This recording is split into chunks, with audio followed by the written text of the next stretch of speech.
Good morning. Happy Thursday. It's a beautiful morning here in Alpharetta, Georgia. I wanted to show you real quick.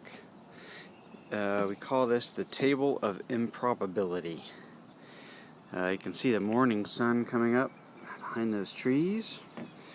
The house actually shields the sun in the afternoon, but it gets pretty hot on this deck. And I just figured that some hydroponic buckets probably would not succeed. Just because the sunlight's shining down on them, that nutrient mix is getting too hot, and that really hasn't been the case. I haven't changed nutrient mix at all. Let me start on the right. This is actually the Bib lettuce, same as that I've tried down in the tower downstairs. And it was on the verge of death. We had a storm come through. I didn't touch it, and it got pummeled pretty bad. I don't know if you can kind of tell underneath there. You probably can't, but it had some dead leaves, and it's growing basically at a 45-degree angle. There's no reason for it really to do that because the sun comes up pretty high overhead. But anyway, it almost died, but it has remained. I was just going to show you the roots. You can see it's only coming out of like one section. It's pretty healthy once you get down there, but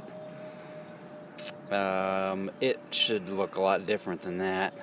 Nutrient solution is, I'd say, about half full, and I'm sure the pH and everything is way out of whack because it's gotten rainwater in there.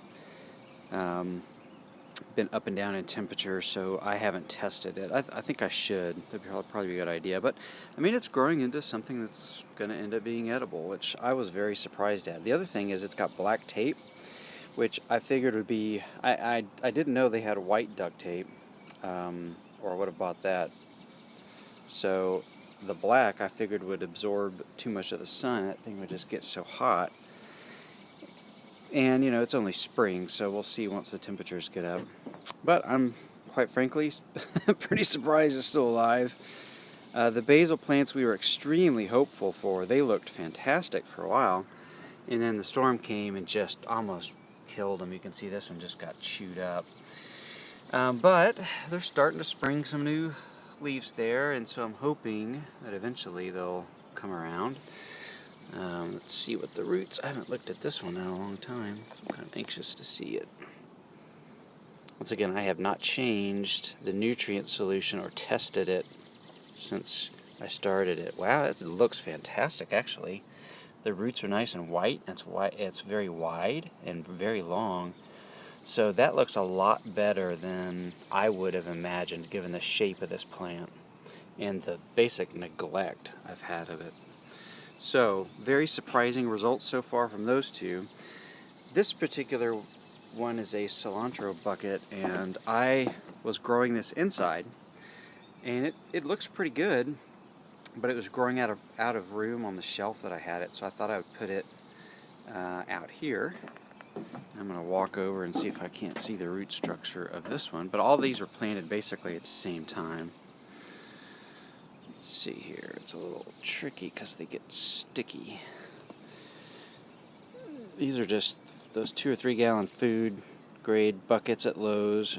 Punched a couple holes in them and put them with white duct tape, much to my wife's chagrin.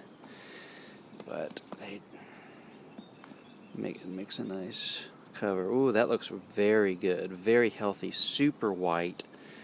You can feel on the sides that it's rigid. It's not soft and mushy. That's what you want.